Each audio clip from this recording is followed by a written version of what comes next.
Today, we're diving into something that's, frankly, a bit scary, but incredibly important to understand. We're talking about sepsis. And the big question is, how does a seemingly simple infection suddenly turn into a fight for your life?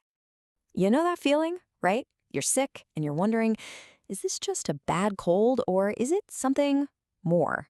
How do you know when your body is sending out a real SOS? Well, that's exactly what we're going to figure out. So here's our game plan. We'll start with what sepsis actually is.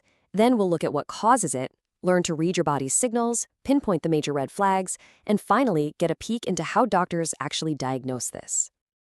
All right, first things first, what is sepsis? Because here's the thing, it's not the infection that's the real villain here. The true danger is your body's own, well, chaotic overreaction. Okay, so here's the official definition, and this is so important to get. Sepsis is not just a really bad infection. It's when your immune system, your body's defense force, completely goes off the rails. Instead of a targeted attack on the germs, it launches this massive, chaotic, self-destructive assault that starts damaging your own organs. And this friendly fire idea, it's the perfect way to think about it. Imagine your immune system is an army protecting your body, which is like a city. Normally, it just goes after the bad guys, the infection. But with sepsis, it's like that army goes nuts and starts blowing up the city's own power plants, bridges, and hospitals. That's the friendly fire. That's what leads to organ failure. So, what kicks off this whole chaotic response? Well, pretty much any infection can be a trigger, but it often gets its start with either bacteria or a virus making its way into the bloodstream. This really helps break it down. You see bacteremia? That just means bacteria is in the blood. Viremia? Virus in the blood. But here's the key. Sepsis is the body's life-threatening reaction to those germs. You can have bacteria in your blood and not have sepsis, but it's often that initial invasion that acts like the spark that could light the whole dangerous fire. Okay, so how do doctors figure out what they're dealing with? They look for clues in your blood work, and the patterns are pretty different. A bacterial infection usually triggers this massive surge in your white blood cells and other markers that scream inflammation. A viral infection, it just doesn't usually create that same level of panic in the lab results. And you can often feel the difference too.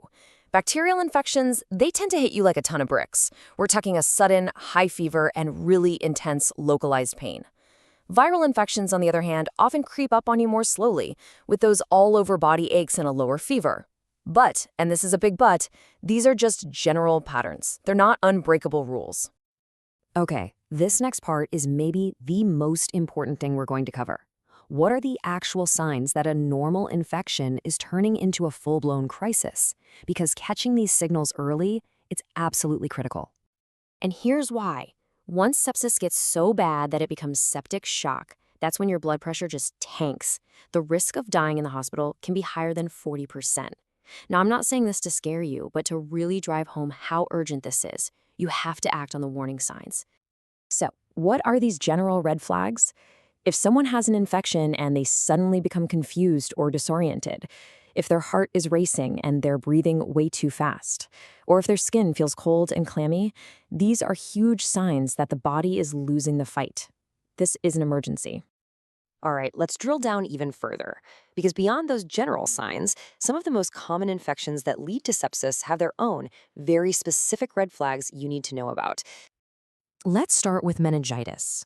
That's an infection of the lining around your brain and spinal cord. The classic warning signs are a killer headache, a really stiff neck, and finding that bright lights are suddenly painful to look at. If you see those, especially with a fever, you do not wait. You get help. Next up, a kidney infection. This is way more serious than a regular bladder infection or UTI. So what's the difference? Look for a high fever with shaking chills and a very specific pain in your side or your mid-back. That's a huge clue the infection has traveled up into the kidneys themselves. And then there's pneumonia, the lung infection. Here, the red flags are all about your breathing. If you're genuinely struggling to catch your breath, or you have a sharp pain in your chest every time you breathe in, especially with a high fever and a nasty cough, that is your body telling you this is serious and you need to get it checked out right away. Okay, so let's say you've recognized the red flags and someone is at the hospital. How do doctors go from this looks bad to knowing exactly how bad it is? Well, they don't just guess. They have specific tools to measure the level of danger.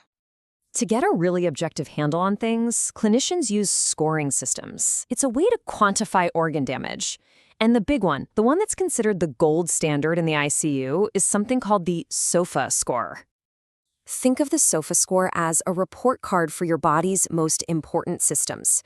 It checks on 6 key areas: your lungs, your blood clotting, your liver, your heart, your brain, and your kidneys. If that score starts creeping up, it's a clear, objective sign that the body is losing the battle and organs are beginning to fail.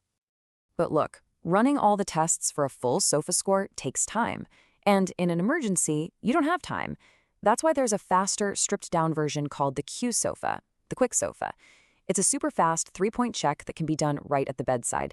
It's designed to quickly flag anyone who is at high risk and needs a much closer look, right now.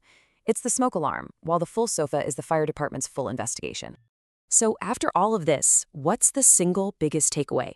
It's simple. Trust your instincts. If you or someone you know has an infection and something just feels wrong, if they seem confused, if they're struggling for air, if they just seem sick in a way that truly alarms you, that is your signal. Don't second guess it. When in doubt, get checked out. It really could save a life.